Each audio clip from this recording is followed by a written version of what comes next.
It's me again, kris Talla. Welcome to my channel. Kung hindi pa kayo nakapag-subscribe, please subscribe. And of course, click the notification bell para po lagi kayong updated sa mga videos na ina-upload ko po dito.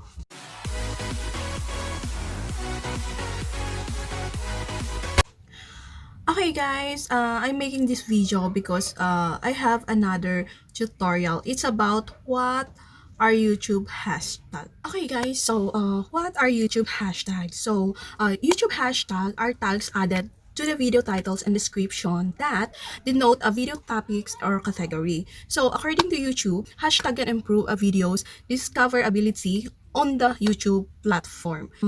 Hashtag on YouTube video work like other social media platforms. So, for example, it's Twitter and Facebook.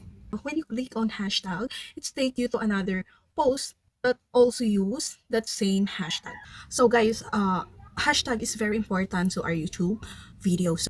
Hashtag are shown above the video title. And one is inside the video description box. Okay guys, the next one is, can YouTube hashtag help you to get more views? So yes guys, according to the YouTube Creator Academy, hashtag can improve your views on your YouTube videos.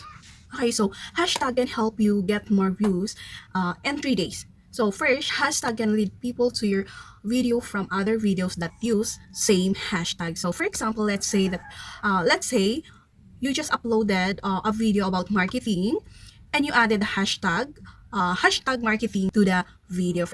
Well, when people click the other videos with hashtag marketing hashtag, there's a chance that will lead directly in your video, especially if you rank for that hashtag. Also, people actually search on YouTube using hashtag in their keyword. So when you optimize your video around the hashtag, you can rank for those hashtag searches. Finally, just like with a normal YouTube tag, hashtags will YouTube better understand your content. For example, hashtag diet and hashtag keto help YouTube understand that that your video is about health and fitness. Okay guys, so hashtag are a neat way to tie videos from channel together without playlist. Hashtag are not going to magically result in more views. In fact, YouTube has warned that hashtag are not a guarantee for success. So in other words, hashtag have the potential to help to get you more views, but they're not going to overcome other key factors in the YouTube algorithm.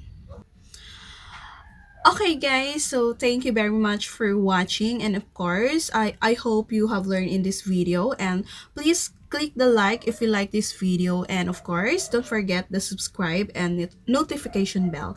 And of course again, thank you very much and God bless.